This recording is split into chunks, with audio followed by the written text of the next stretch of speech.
Hello everybody and welcome to a brand new video. In today's video I'm going to be using the Key 1 in 2025 and seeing how well it does in modern things. So let's just unlock it.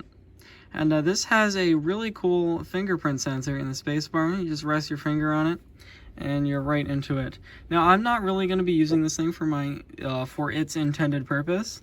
This is going to be my daily phone, so I got a ton of games and stuff on here, so let's just get right into it.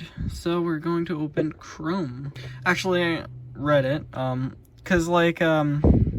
so it has a very nice, it has a trackpad on the keyboard, and if there's multiple images, you can like slide to interact with them. It's not very accurate, but it is pretty good.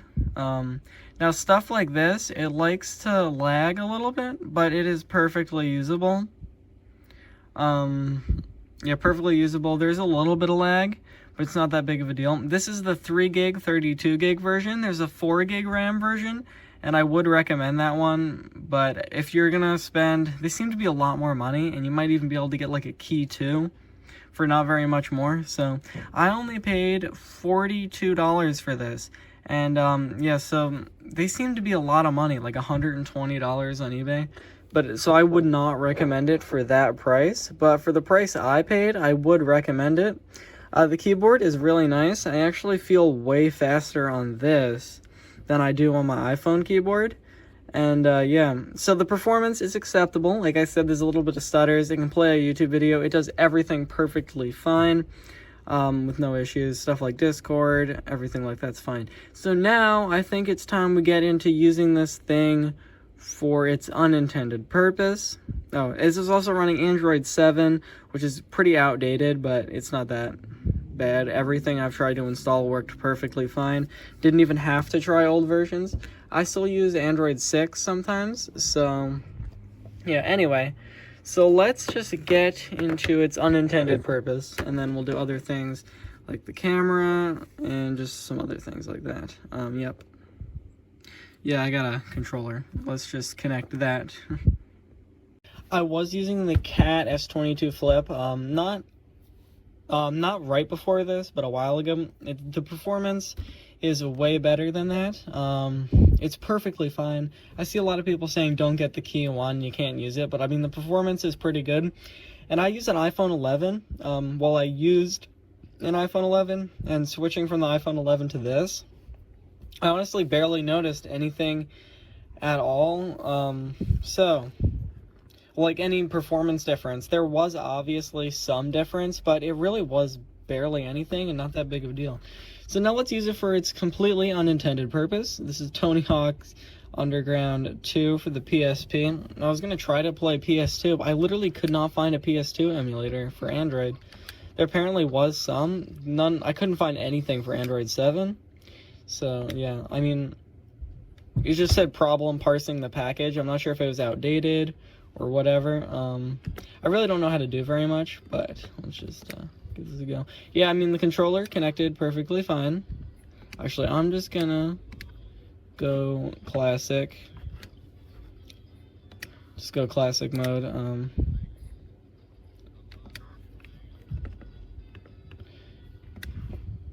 And I will be getting into the keyboard in a little while.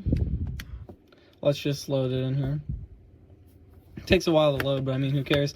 And I consider 32 gigs of storage. It's pretty okay, It's pretty acceptable. I consider 16 gigs to be absolutely the bare minimum if you're using a phone. Okay, so, I mean, it works fine. Yeah, I'm not sure why. It seems like the right stick. Oh, wait, no, you're supposed to use this. That's why. Okay. Yeah, I mean, as you can see, the game runs and works perfectly. I'm sure other PSP games would as well. Because, I mean, yeah, PSP is, I don't want to say pretty light, but it isn't very heavy either, you know? Ooh, okay, I'm not very good at this game. I just downloaded it yesterday. I probably will play this eventually. Anyway, let's keep using this for its unintended purpose and move on to something else. The battery is what I'd consider good enough. When this thing came out, it had like crazy, like 8-hour battery life. But, yeah, not anymore because the phone's so old. You could replace it. I'm not going to. It's good enough. Anyway, now, an issue I've seen with these is the back panel. It really likes to come off. Like, this one's kind of coming off a little bit. I've ordered a case and glued it down, so it's not that big of a deal. But, yeah, they do like to come off. Now, I have mapped, I believe these buttons to triangle, yeah, I've been using the keyboard for this. Triangle, square, X, and O, I'm pretty sure. So I can just play with this keyboard. And this would even be better, this would be better for stuff like Game Boy, things like that. You know, you could even, in theory, use it like this, and then, like, map these buttons, like, somehow like that way. But, yeah. This is a pretty good experience, actually. Oh, I paused it somehow. Okay, yes. Yeah, this is actually, like, a pretty good experience. Hard to play with one hand, but, yeah, it actually is pretty fun to play like this, because it's just so much better with physical buttons like this on an emulator. Don't know why. It just feels fun to just click these buttons. I mean, yeah, I'm not sure if I'm better at the game, but I'm definitely not worse, and it's a lot more fun, so... You can also, of course, where is it? Auto rotate. I have to have that thing for something that's coming out that I'll show you later. You can also, of course, controller. Might not be set up correctly. It's not set up correctly, but you could use the controller too. Yeah. Now it's time for Minecraft Java Edition. Yeah, there is one issue where for some reason on menus, the mouse is slightly off. You see how I'm here and that's selected? Yeah, so that's kind of very annoying. To select worlds and things with it, but I mean, you just gotta kind of move it around and then just hope it lands on something. And once you get in the game, it's fine. That's an issue with PoJav though, not the phone. I could probably fix it, but I really don't feel like it. Alrighty, as you can see, we are in game, and yeah. The controller, it just, after a little bit of setup and PoJav, it just works perfectly. The keyboard as well. That's what the thing is for. That's what the orientation forcer is for. It is for, you know, it's so I could, the buttons appear a little messed up. I'm not sure about why exactly. But anyway, that's what the orientation forcer is for. That is so I could force it into portrait and then use the keyboard and like use a little joystick kind of thing here. It's playable like that too. Definitely better with the controller or just with the touch controls. But yeah, and it just runs this. Let's see, what FPS are we getting? We are getting 40 to 60. It's very playable, definitely. This is 1.7.10. I even added a nuke mod, blew up a nuke. It froze for like 30 seconds, but after that it just handled it flawlessly, which was kind of funny.